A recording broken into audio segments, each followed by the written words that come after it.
Welcome back to the GCN Racing News Show, which for the Tour de France is brought to you by Tissot, official timing partner at the race. Coming up this week, the script had already been written for the first weekend of the Tour de France, but although we'd read it, it didn't make it any less exciting, did it? I'll look back at an incredible first 2 days of racing that also included La Course.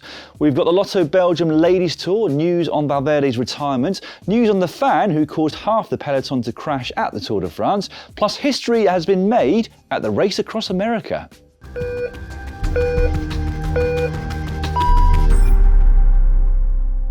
And we shall start with the Tour de France.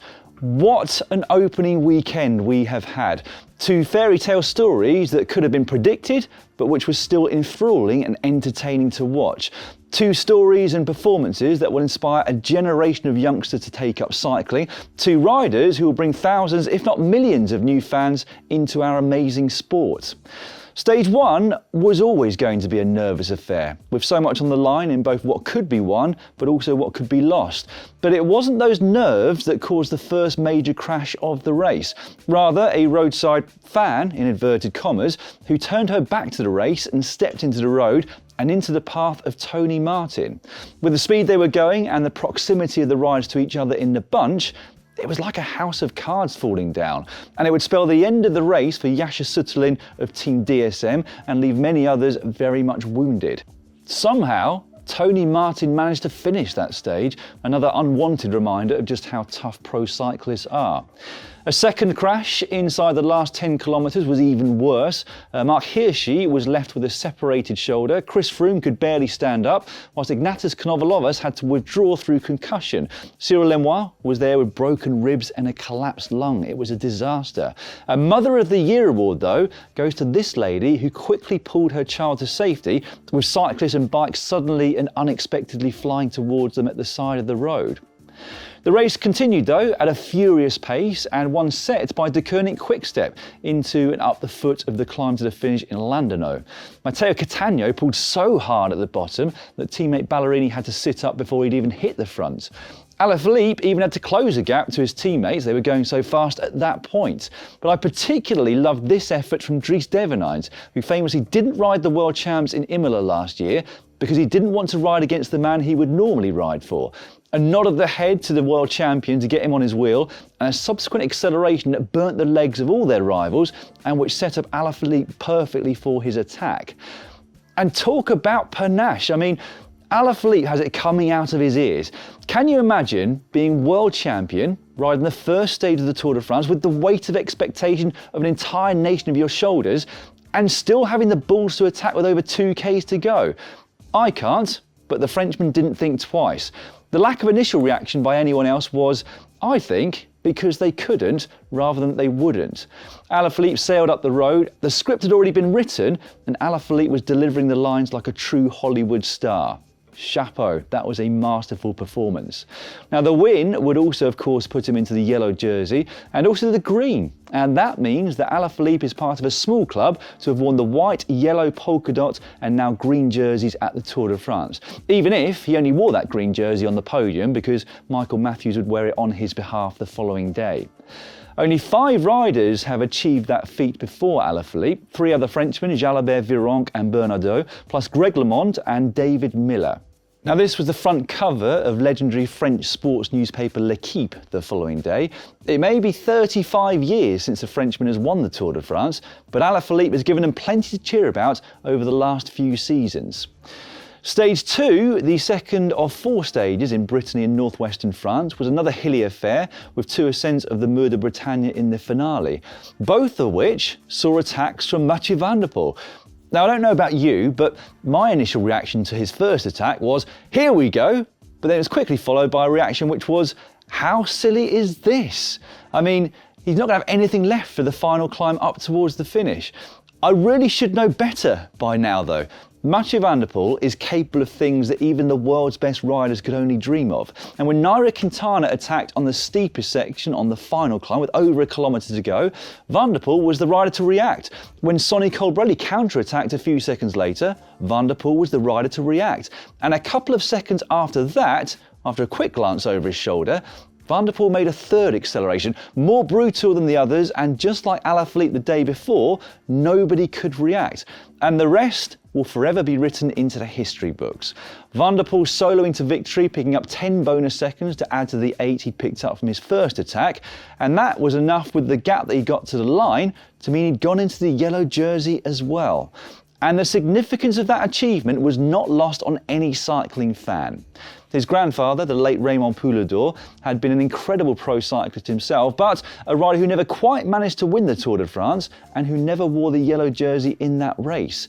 2 days into his first Tour de France, his first Grand Tour, let's not forget, Van der Poel paid the most beautiful tribute to Poulidor, and I think we should take a few seconds to sit back and appreciate just how much it meant to him.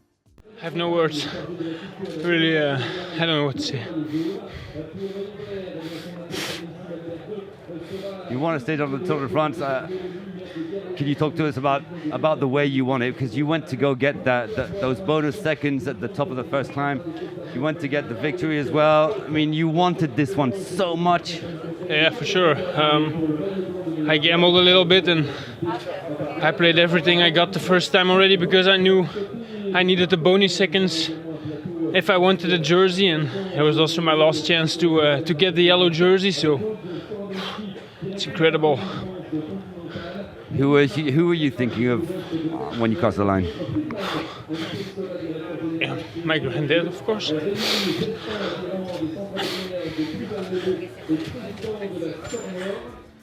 I cried yesterday when I heard that interview, and I've got a huge lump in my throat right now at the second time of watching. Absolutely heart-wrenching. Now, Mathieu has already given us many performances that will forever live in our memories before this Tour de France, but I think that one trumps it all.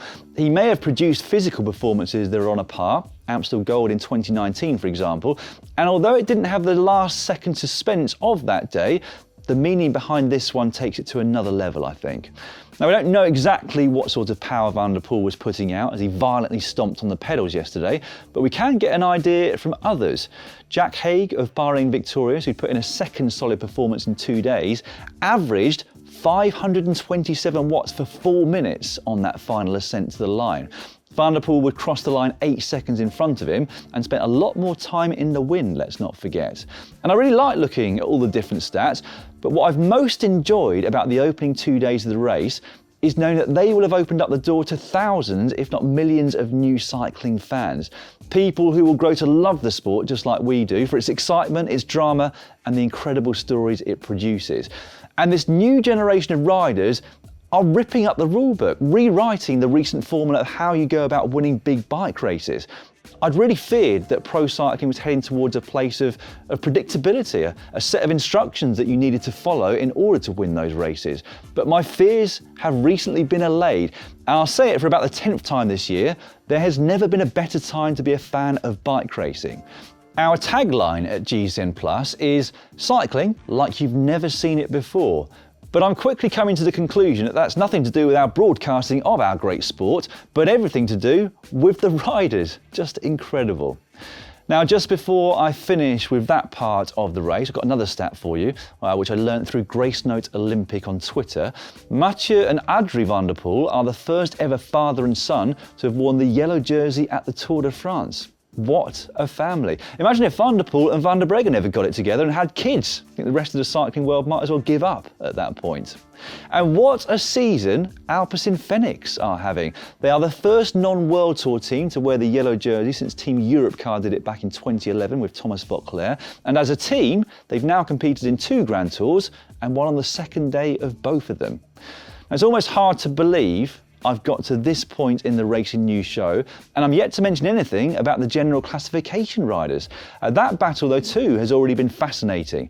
Now, unfortunately for Lopez, Port, Gegenhardt, Woods, Valverde and others, the crashes of stage 1 meant they already lost a significant chunk of time. Carapaz was in that front group, but he got caught behind a small split just before the line and lost a handful of seconds to his rivals. The dynamic, though, between Roglic and Pogačar has been really fascinating already. So Roglic went after Alaphilippe on that stage 1 finale, but as soon as Pogačar got up to his wheel, he refused point blank to do any more work on the front. He still took 4 bonus seconds on the line though, giving him an early advantage on his rivals. Pogačar then turned the tables on stage 2, taking 5 bonus seconds the first time across the line and 6 on the second. And with Roglic just behind him both times, it means that the reigning champion has a 1 second advantage on Roglic, but it also means there is already clear daylight between them and the rest, except for Alaphilippe, and who knows what he's going to be capable of pulling off over the next 3 weeks. Wilco Kelderman has been really solid on both days for Bora Hansgrohe. He sits in 5th on GC. Haig, Mas, Chavez, Mollema, Bilbao and Quintana are amongst a group of riders sat on the same time. But the best placed rider from the Ineos Grenadiers is back in 18th place, Richard Carapaz, and Geraint Thomas is now in 20th. He did lose time yesterday and sits almost half a minute behind Pogačar on the general classification. Now I know it's early days, but that's got to be a bit of a worry for the team. And the other fascinating rider of the first 2 days of the race has been Bora Hansgrohe's Ida Schelling. He took the KOM jersey on day 1 after attacking his breakaway companions and then managed to get into the break the following day after his 1000th attack.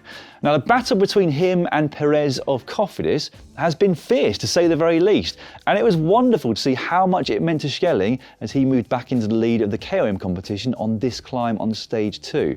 Another cycling personality has been born, I think it's safe to say. Right, we are going to have to move on now because on Saturday we had what may well have been the final edition of La Course, with the Women's Tour de France due to take place next year, of course. And what a belter to finish with, taking on 4 ascents of the climb that Alaphilippe would conquer later that same day. Now, a dangerous and quite large group, which included the likes of Grace Brown and Anna Henderson, had gone up the road and looked like they might make it to the finish, holding on to an advantage of a minute with 12 kilometres remaining. However, that gap tumbled once the bigger team started pacing behind, Jumbo-Visma doing a lot of that work for Marianne Vos. And so they were caught, Tiffany Cromwell making the first big move at the foot of that final climb, with Canyon SRAM teammate Kasia Niewiadoma bridging and passing her whilst they were still on the steeper part of it. That drew a really strong group clear, with Uttrup, Ludwig, Brown and van der Breggen, and it was the world champion who had the most bearing on the final result. She followed up another move by Uttrup Ludwig, but it soon became clear she wasn't working for her own ambitions.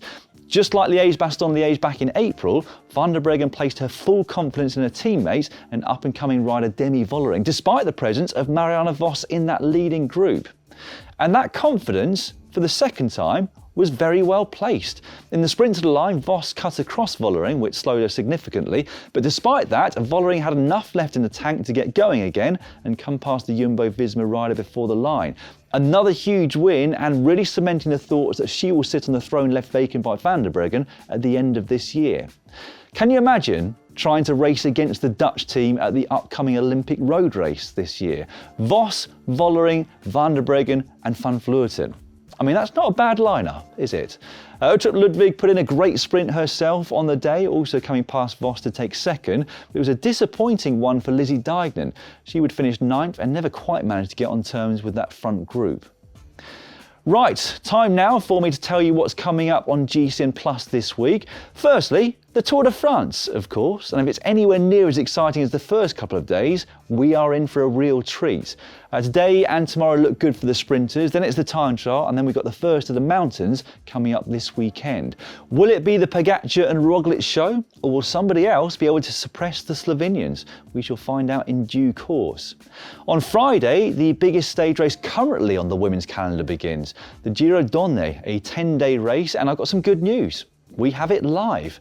The bad news is it's only live for the final 15 kilometres of each stage. However, we are going to put that up because I know there are a lot of you who will want to see what's happening at the time. But for those of you who want a bit more than that, we are going to have 50-minute highlights programmes coming up the day after each stage. Now, there are territory restrictions on both those races though, so please check what is available where you are. Further to that, we have got 2 further films coming up this week on GCN Plus. On Friday, one all about the career of Tom Simpson, and then tomorrow, The Art of the Breakaway. Magnus Bagstedt and Brian Smith are with me to talk all about the nuances of cycling's breakaways, plus special guest appearances from riders who've made it their speciality. As ever, we'll give you a sneak peek. I can never beat Kev, I can never beat Cancellara in a time trial, and I could never beat Contador on a mountain. So I had to do something else. I never gave up and I always took this 1% chance over a 0 chance. He is incredibly powerful, but also he's clever with when he puts the power down and how he puts the power down. Come on a quest to the heart and soul of cycling's most romantic and awe-inspiring feats of endurance.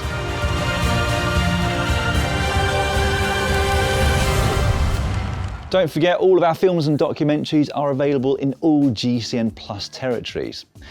Meanwhile, we also had the Lotto Belgium Ladies Tour last week, which began with a prologue on day one.